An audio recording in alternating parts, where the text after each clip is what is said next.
We have a very special guest today, Sister Faustina Elena Andrulita, who is from Lithuania. She's going to tell us all about her life, how she's here. She's a very young sister, but she has a very special story to tell us about the Shrine of Divine Mercy, which is, of course, here in Vilnius, not too far from where we are right now.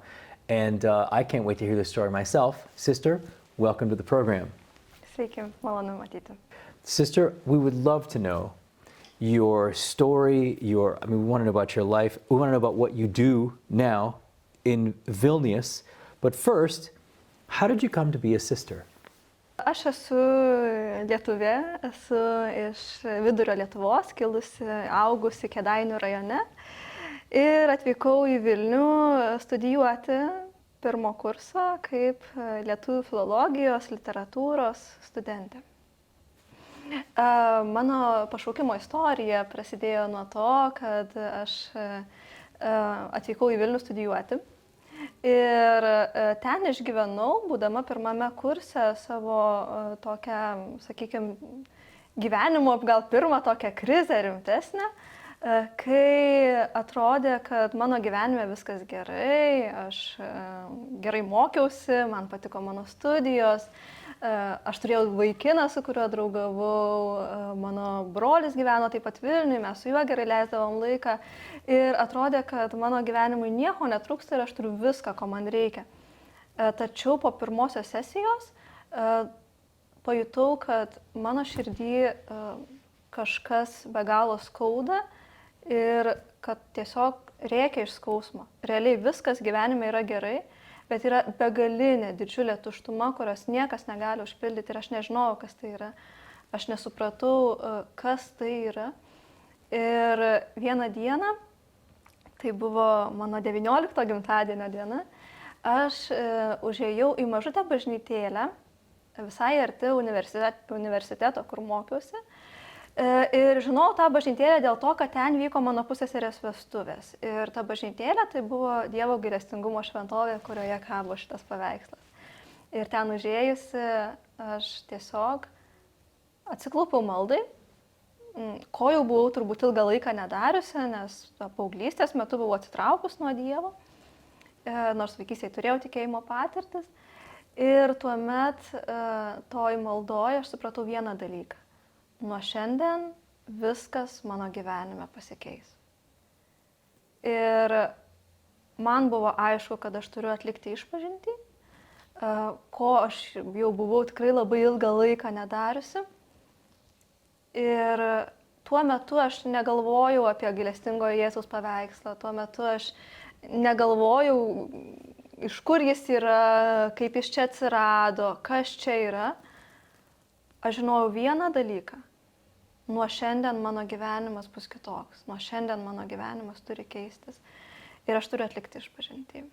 Ir po kelių dienų aš nuėjau į vieną jaunimo susitikimą vienoje bažnyčioje ir ten kunigas pakvietė tuos, kurie nori priimti susitaikinimo sakramentą ir atlikti išpažintį, ateiti. Ir aš nuėjau. Tai buvo vienas gražus balandžio vakaras. Švietė saulė, o aš po tos išpažinties sėdėjau bažnyčioje ir verkiau iš džiaugsmo, nes patyriau jo gailestingumą, jo prisilietimą, jo artumą, jo meilę, tuos dalykus, kurių iš tikrųjų labai ilgėjausi ir tai buvo tai, kas užpildė mano tuštumas. Po to prasidėjo tikrai mano naujas gyvenimo etapas, nutrūko tie santykiai su tuo vaikinu, su kuriuo draugavom. Aš pradėjau labai daug laiko skirti maldai, dvasiniam skaitimui, jungtis į bendruomenę. Prasidėjo mano tokia labai aktyvaus tikėjimo kelionė.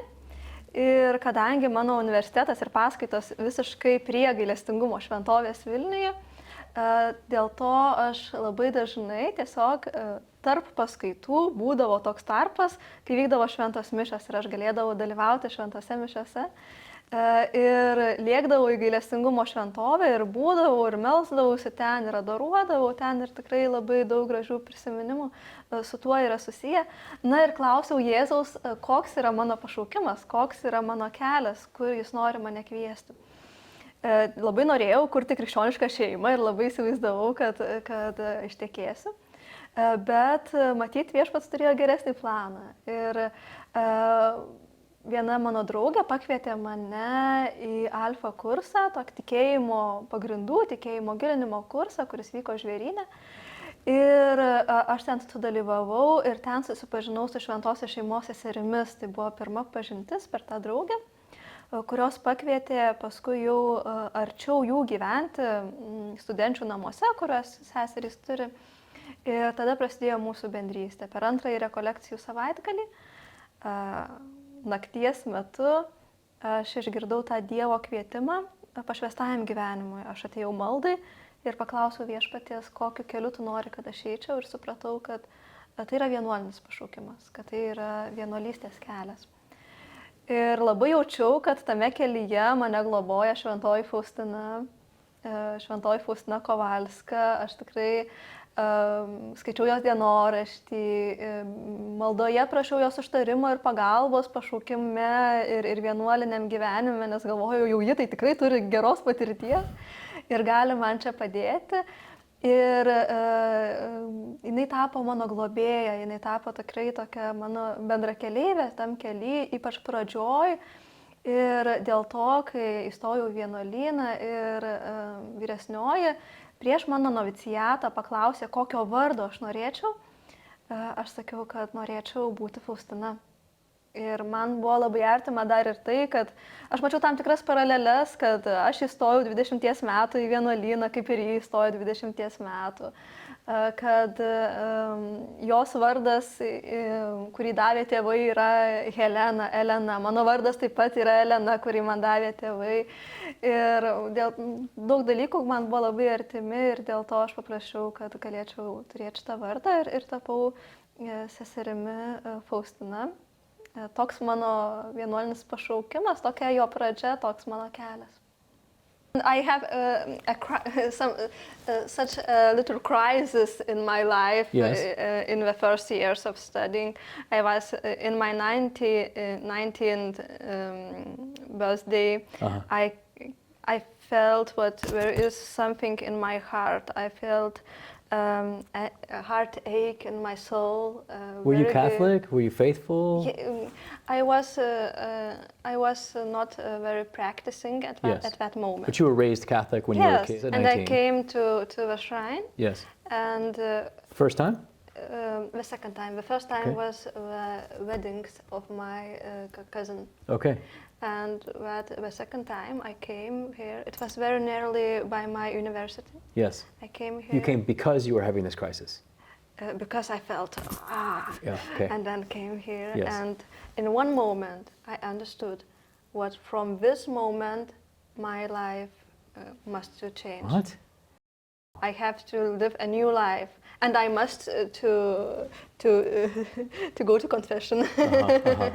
Two things. Yes. My life will change, and Yes. I have to go to confession. Wow. Yes, it is the beginning of my story of my vocation. What year was this? It was 2010. 2010. So you came to Vilnius. You were Catholic, but you didn't know you were going to be a nun. You came to the Divine Mercy Shrine for the second time in your life to pray because you're having a bit of a crisis. Yes. And before you left the shrine, you knew life would be different. Yes. When did you know that you were going to be a nun? I mean, one thing is to have a life to be different. Another thing is to be a nun. I will say in Lithuanian and later in Yes. English. Aš supratau, kad aš būsiu vienuolė po nepraėjus 1 metams, beveik praėjus 1 metams po to, kai įvyko mano vadinamas atsivertimo momentas gailestingumo šventovėje. Praėjo, tai buvo balandį, o tai buvo kovo pabaigoje, tai buvo metai laiko. 1 year after the meeting in the shrine. Mm-hmm. Yes. It was the first meeting with Jesus in the shrine was at the 8th of April. Okay. And the moment when I understood what he is calling me to the convent, it was 20th of March. 20th of March, yes. So the next 1 year. year, Yeah. yes, 1 year. Right. 1 year. Yeah. And can you share with us, how did you choose the order that you chose? How did you, because here in Vilnius, there's so many different orders of nuns. How did you choose Yes, the very good Sisters of the Holy question. Family? It's a very good question. Aš pasakysiu, I will say in Lithuanian. Yes, yes. Nutiko taip, kad iš tiesų aš supratau, kad viešpats mane kviečia į vienuolinį gyvenimą, bet tikrai tų vienuolijų yra tiek daug ir kaip išsirinkti, ir vienos seserys daro tą, kitos seserys daro tą. Ir iš tikrųjų tai nutiko taip, kad tada, kai aš supratau per tas rekolekcijas, kad aš būsiu vienuolė, prieš tai prie manęs priėjo viena sesuo iš Šventosios šeimos seserų, su kuriuo mes kartu buvom atvykusios į tas rekolekcijas. Ir aš matau, kad jie labai keistai į mane žiūri. Jie žiūri taip, lyg turėtų klausimą ir nedrįstų jo užduoti. Ir aš prie jos priėjau, iš kažkur gavau drąsos prie jos prieiti ir tiesiog jos paklausiau, sakau, kodėl jūs taip keistai į mane žiūrit. Ir ji man sako, jeigu tave Dievas pašauks, tu ateik pas mus į vienuolyną. Ir tada aš sakau, gerai, jeigu pašauks, aš ateisiu, bet aš buvau labai rami, kad niekas manęs niekur nešaukė. I will translate. It was recollections, kaip rekolekcijos in retreat weekend of Alpha course. And Okay, in the great. weekend, we had such a meeting of prayer, a long time of prayer. And in the supper time, in the dinner time, one sister, I see what one sister is looking at me very weird, very weird. I'm coming by her and I ask her, why you are looking at me in such a way? And she says, what I see what she don't want to say what she's thinking, but she said, if the God will call you to our community, tell me what you will come. And my response was, okay, I will come, but just if the God will call me. Right. But in my heart I was very calm, but he's not. Yes, yes. Had you decided already that you'd go to the convent, or this was a new idea for you? I was thinking a lot. Where is my way? Where is my place? Mm-hmm. Mostly, I was thinking about family, of Sure. course, very very naturally. But when I have more time with sisters, it was also a way. I thought it is also a way. Mm-hmm. And I had some time of reading such a little book based by Saint Ignatius Loyola, and it was written what is very good to read it if you want to Spiritual exercise of discernment. Yes, and if you want to find your vocation. Right. And I was in this way. And dabar pasakosiu lietuviškai. Ir tą vakarą, kai aš taip jai pažadėjau, tada ėjau miegoti ir atėjo mintis, kad tu turi nueiti į koplyčią. Ir galvoju, ne, aš jau meldžiausi 4 valandas, man užtenka, aš neisiu į koplyčią. Tada aš prabundu 3 valandą nakties ir man vėl ta pati mintis. Aš sakau, ne, aš neisiu. Tada aš prabundu 5:30 ryte, reikėjo kelti 7 ir man vėl mintis, tu turi nueiti į koplyčią. Ir aš nuėjau. Nuėjau, atsiklaupiau melstis, aš sakau, Dieve, ačiū tau už atsivertimo dovaną, už visas dovanas, kurias tu man davėjai, už tą gyvenimo pasikeitimą, už tas malonės ir padėkojau, pasidžiaugiau ir galvojau, jau ir eisiu. Tada atėjo mintis, o gal reikėtų ko nors jo paklausti. Ir tada aš supratau, kad aš tikrai noriu užduoti klausimą, koks yra mano kelias. Ir aš tiesiog paklausiau maldoje, koks yra mano kelias. Ir neatsitiko jokio stebuklo, nenusileido angelas iš dangaus, nepasigirdo balsas, jokios mistikos. Tiesiog vieną akimirką man atsirado labai aiškus suvokimas, kad aš būsiu vienuolė. Ir tai buvo ne tik suvokimas, bet atsirado ir troškimas ją tapti. I will say in English. And later, after that conversation, in the evening, I was going to sleep in the first a.m. And I had the mind came in my mind one thought, what I need to go to a chapel to pray. But I think no. 4 hours I spent there in a prayer. No, it's enough for me. It's enough. And when I went to sleep, and now I wake up in the 3 o'clock in the night, and the same mind. No, I'm sleeping. No, I can't. And then I wake up in 5:30, and I understood I need to go to a chapel. Wow. I came here, and in a chapel of a retreat home, it was an old monastery. It was a big, nice chapel. And when I am praying, I'm thanking for God for everything in my life, for my conversation, for the changes in my life, for my faith, for His mercifulness, for everything in my life. And when I have the thought, well, so I can go back, but stop. Maybe He wants to say you something. Not just you. Right.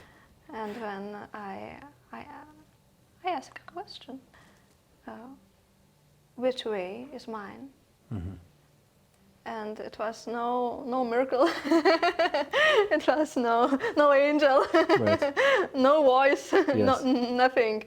Just very clearly understanding what I will be a nun.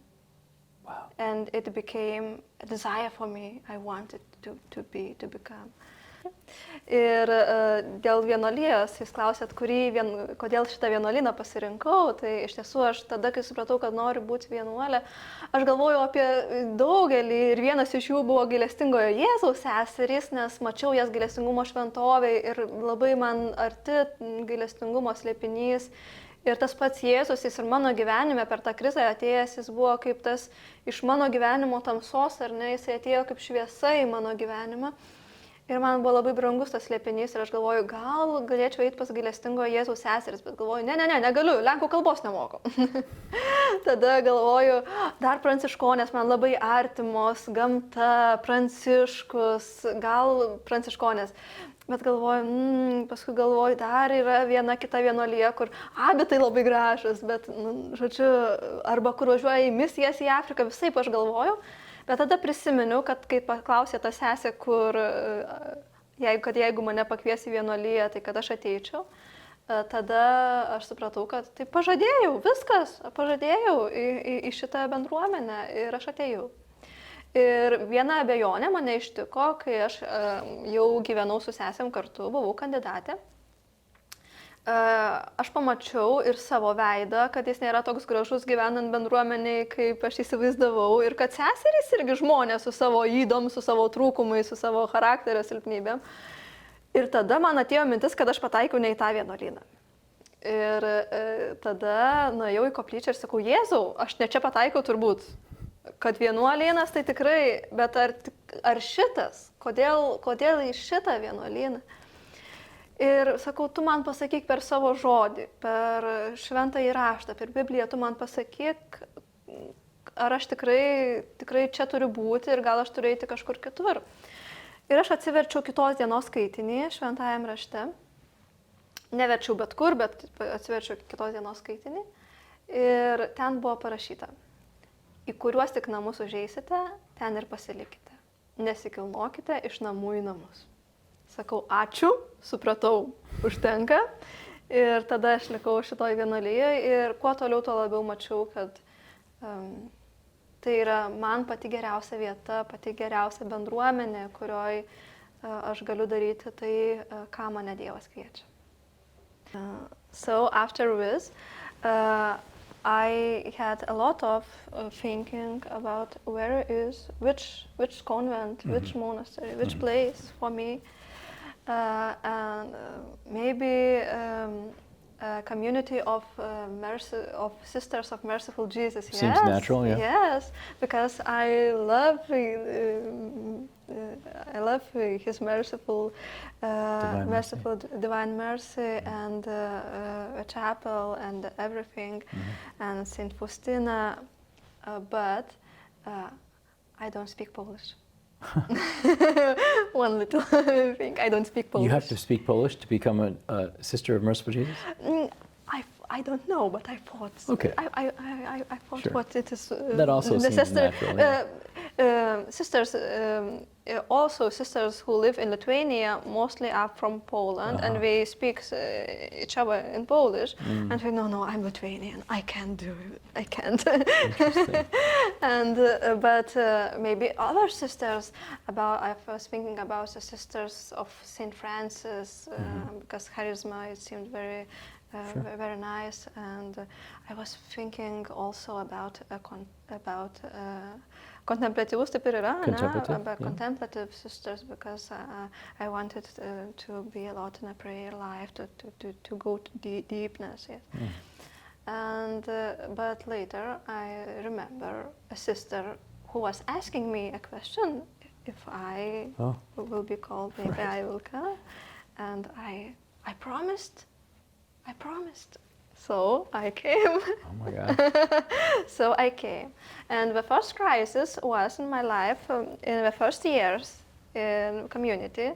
When I came, I saw what I am not very nice when I living in the community. And sisters too. I saw my sin, sister's sin.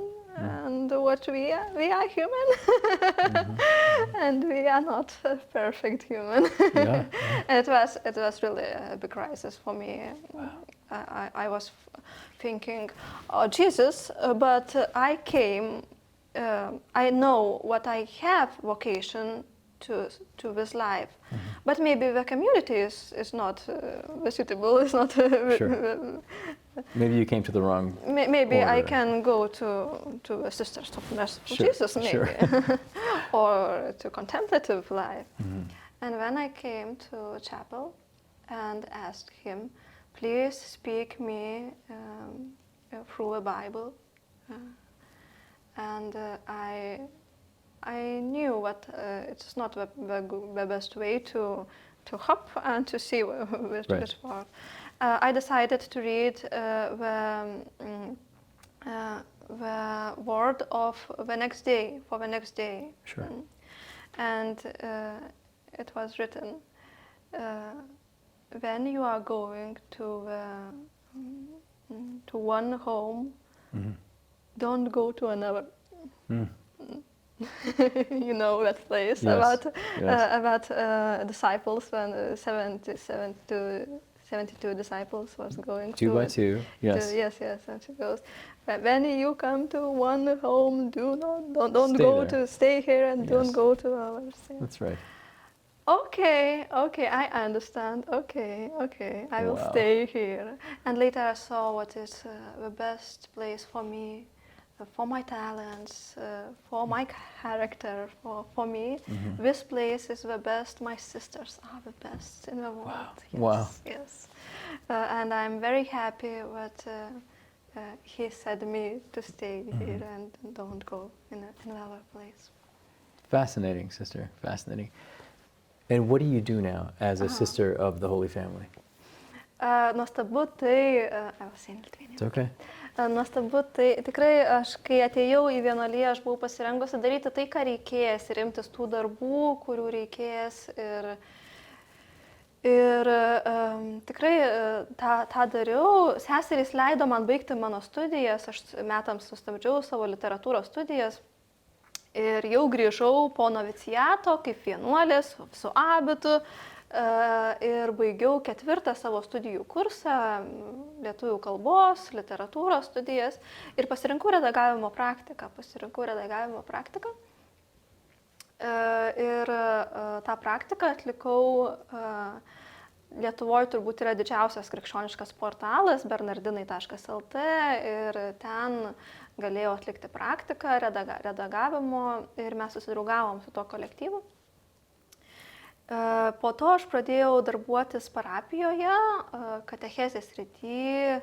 Buvau, šiaip turėjau viešo kalbėjimo baimę, buvau labai nedrasi ir per tuos metus Dievas mane labai išlaisvino. Aš pradėjau vesti katechezę, parapijoje kalbėti su žmonėm, ruošti sakramentams, ypač su vaikais bandžiau, man buvo sunkiai, bet su suaugusiais tikrai man labai didelė dovana palydėti žmonės gyvenimo kelionę ir net nepalydėti, gal tiesiog keliauti šalia, eiti kartu ir matyti, kaip žmogus sutinka Dievą. Tai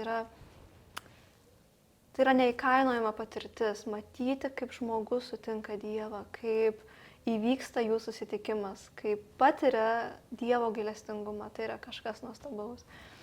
Tai buvo darbas parapijoje, bet šalia jo aš visada turėjau redagavimo darbą, tai kokią knygą paredaguodavau, tai dar ką nors, kaip lietuvių kalbos specialistė. Ir seserys irgi man tikrai džiaugiasi ir leido tą daryti. Ir nuo 2017 metų aš tapau katalikiško žurnalo Kelionė kalbos redaktorė ir dar be savo veiklos parapijoje redagavau žurnalą, tiesiog straipsnių kalbą ir man patiko tą daryti, kartais dar kokią nors knygą paredaguodavau. Ir taip nutiko, kad redaktorius vyriausiasis traukėsi iš pareigų, paliko žurnalą. Ir nebuvo kam dirbti vietoj jo ir tada supratom, kad turbūt realiausia galimybė būtų man imtis to darbo ir prašiau seserų. Tyrėm ir kalbėjomės, ar tai yra mūsų vienuolijos misija dirbti žiniasklaidoj katalikiškoj.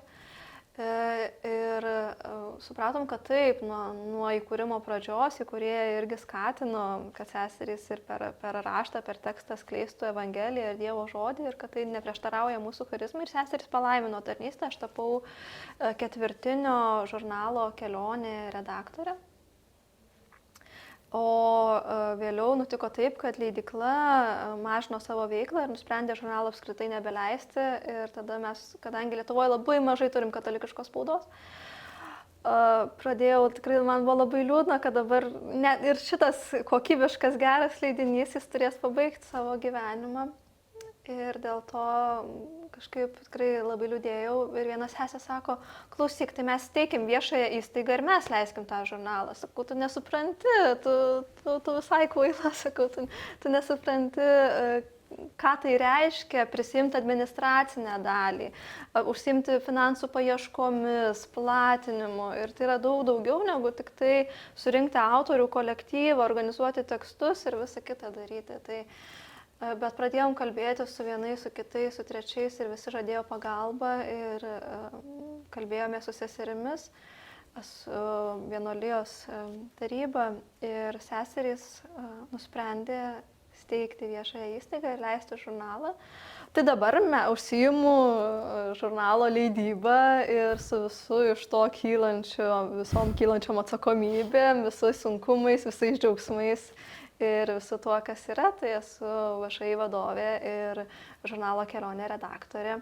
O dar šiek tiek laiko labai džiaugsmingai skiriu parafijoje tarnystėje, jeigu galiu, tai turiu įsipareigojus pirmosios komunijos vaikų tėvams vesti katechezes ir tai man yra tokia atgaiva širdžiai, žiūrėjimas ne tik į ekraną, bet ir į žmones. Dabar aš pabandysiu angliškai papasakot, bet reikia kelionę parodyti. Galima kuprinę? I want to show you what I'm doing in my life.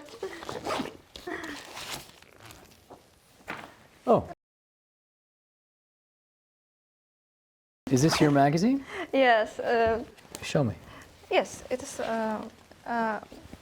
Tell me in Lithuanian. Continue. Lietuviškai? Yeah. Tai yra žurnalas Kelionė, kurį mes esam leidžiame. Let me show this to the camera real quick. What we're looking at here, this beautiful magazine. Tell us about this, sister. Jis yra ketvirtinis, pasirodo kartą per 3 mėnesius ir jame yra daug erdvės skiriama ir teologiniams tekstams, ir ne tik, yra daug pokalbių su žmonėms, su įvairiom asmenybėm, su menininkais. Mes tengiamės, kad žurnale būtų ne tik tai vien siauros teologinės temos ir skirta tik žmonėms, kurie lankantis bažnyčią, bet ir tiems, kurie apskritai domisi kultūra, kurie domisi pasauliu, visuomenės procesais. Ir kiekviename žurnale yra ir tokių tekstų, kurie kalba apie menininkų gyvenimą, apie kūrybos grožį, apie Dievą galima kalbėti ir visiškai netiesiogiai, ar ne? Nebūtina visada minėti jo vardą. Per kūrybą, per gamtą, per šituos nuostabius dalykus taip pat Dievas ateina į mūsų gyvenimus. Ir šitą žurnalą stengiamės leisti į tokį, kad jis būtų patrauklus ir tikintiems žmonėms, ir netikintiems. Ir galbūt žmogus nusipirks dėl to, kad nori, su kažkokiu aktorium tekstą paskaityti, o šalia atras tekstą, kuris pakvies jį susimastyti apie Dievo gailestingumą ir jo meilę. Taip pat turim vieną šitame numeryje. In this issue, we have one Abigail from America. She loves Merciful Jesus very much. Yes. She's a therapist. Okay. And this article about a relationship between psychology and our faith. She lives and works in America. Yes.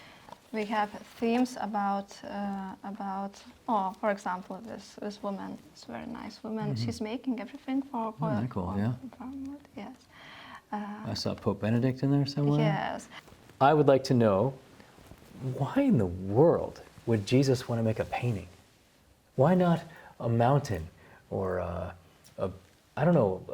different color sky or something? Or he could do anything. Why a little painting? Why? Aš manau, kad Jėzus nori būti labai arti mūsų ir tikrai, aš manau, kad tai yra tokia didelė dovana, kurią mes turim, gailestingojo Jėzaus paveikslas. Ir mes patys lietuviai kartais ne iki galo tai įvertinam, kokio dydžio tai yra dovana, tas Jėzaus troškimas būti arti. Viena sesutė iš gailestingojo Jėzaus seserų man rodė mažą paveikslėlį gailestingojo Jėzaus, tokį nupieštą, kurį kariai eidami į kovą Lenkų, jie siūdavosi prie savo drabužių, trokšdami jausti tą Jėzaus artumą ir jo apsaugą. Ir Jėzus žino, kad mums reikia pamatyti, mums reikia regėjimų savo patirti, ar ne, ir jis dovanoja mums tą galimybę, jis dovanoja mums savo atvaizdą, savo paveikslą, kurį mes turim čia Vilniui. Ir tai yra tarsi dovana, kurią taip pat reikia išpakuoti, nes atrodo, kas čia, tikrai, paveikslas, kažkoks nedidelis dalykas, ar ne, paveikslėlis. Bet kai tu supranti, kad prie to paveikslo kad per tą paveikslą veikia pats Viešpats ir kad kai meldiesi ir keli akis į jį vyksta tokie stebuklai, tada tu suvoki, kokia tai yra reikšmė, kiek tai yra daug. We can't imagine what a big gift is given for us in Vilnius in this picture, because in this picture he wants, we can see him, we can touch him, he can be very close to us in this way. And I remember when sisters showed me little pictures from Divine Mercy, which soldiers from Poland had in their clothes, yes. And we can have reproduction in our home and to see and to pray. It is a big thing, and when you are praying, when you look at him, in your heart can be big changes and big things, like in my life. We are. I like to say that we are all images of God, right? This is an original image of Divine Mercy. We're all made in the image of God. Can you speak to that a little bit? Maybe how can we be images of God? Not just mercy, but love and all the other gifts of the Holy Spirit. You know, how can we in our lives, in the most simple way, be images of God, so that when Saint Faustina sees us, she doesn't say, she says, oh, really good image of Jesus, merciful. The most difficult questions. You're a Aš nun, manau, you have kad- all the answers, sister. No. I have a lot of questions for him too. Aš manau, kad mes iš tikrųjų galim būti tie Dievo paveikslai ir jos spindžiai tada, kai pirmas dalykas, kai priimam save, kaip jo dovaną, kai priimam savo gyvenimus kaip jo dovaną, kai, nežinau, aš tik tu sakyt, praktikuojam dėkingumą, bet kai leidžiam tikrai savo būti savimi, kai Dievas yra gailestingas žvelgdamas į mane, jis mato mano mažumą, mano trūkumus, visą tai, kas aš esu. Ir jis mane priima su viskuo, o aš labai dažnai noriu kažkaip kažką iš savęs padaryti, kas greičiausiai nebūčiau aš. Ir man tas gailestingumas, turbūt pirmas dalykas, yra gailestingumas savo, priimti save. Ir tada, kai aš leidžiu tam Dievo paveikslui manyje skleistis, kai aš su gailestingumu apkabinu savo silpnumą ir savo ribas, tada aš galėsiu apkabinti ir kitą žmogų su jo silpnumu ir su jo ribom. Ir tada jis patirs, ką reiškia einanti šalia viešpats, ką reiškia be sąlygų mylintis Dievas, ką reiškia tas, kuris yra su mumis ir dėl mūsų, esantis su mumis ir dėl mūsų. Tai priimti jo meilę, besąlyginę, beprotišką, nežinia, ką galinčią dėl mūsų padaryti. Ir tuo dalintis tiek, kiek tu paėgi, tiek, kiek tu gali. O tas tobulas išsiskleidimas, tas tobulas buvimas Dievo paveikslu, jis tikrai, nemanau, kad jis čia žemėje įvyks, ar ne. Ir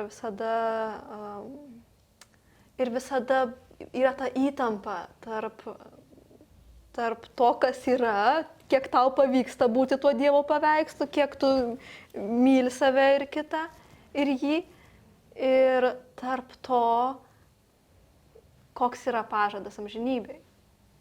O tas pažadas amžinybei, aš visada jį atsimenu, kai būna viena eucharistinė malda šventųjų mišių metu, ten yra žodžiai, tada tapę naujais kūriniais, pagydyti iš nuodėmės žaizdų, ten ir taip toliau amžinai šlovinsim. Tas tada, tas žodis tada, man jis yra nuoroda į tą, kad dabar taip, dabar mes regim truputį per šydą, bet ateis tas laikas, kai tas Dievo paveikslas visiškai pilnai išsiskleis mane ir aš į tai keliauju, aš to laukiu su nerimu ir kartu su džiaugsmu to paslaptingo tada. Gerai?